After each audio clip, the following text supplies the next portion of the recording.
This is the story of St. Julian of Norwich. The church remembers her during the season of Easter, a time of the colour white. I wonder why we remember Julian. Let's see. Not very much is known about Julian. We don't know where she was born or what her family was like, but we do know that she was quiet, and her way of coming close to God was to be by herself.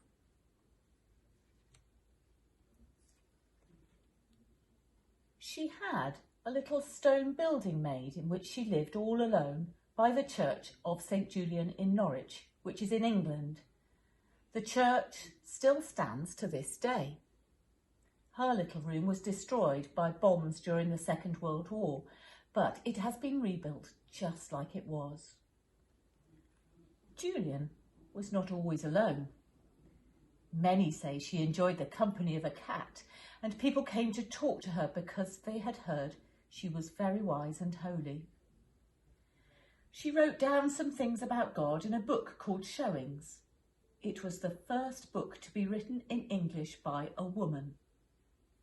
She wrote how one time God came to her and showed her something no bigger than a hazelnut lying in the palm of her hand. She wondered what it could be. God said, "It is everything that I have made." She wrote, "I was amazed because it was so little. Why didn't it fall into nothing?" God said, "It lasts and always will because God loves it. So everything lasts because of God's love."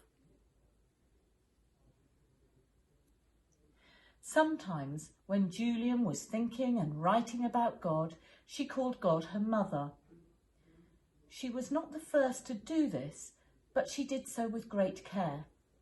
She wanted to unite the motherhood of God and the fatherhood of God, because God is bigger than either word about God. She said that in the Holy Trinity, fatherhood means power and goodness, while motherhood means wisdom and lovingness.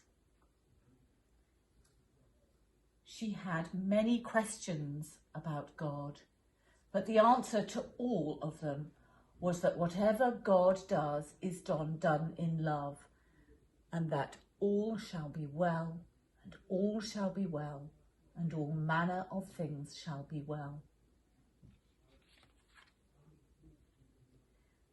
Julian remained in her cell until she died.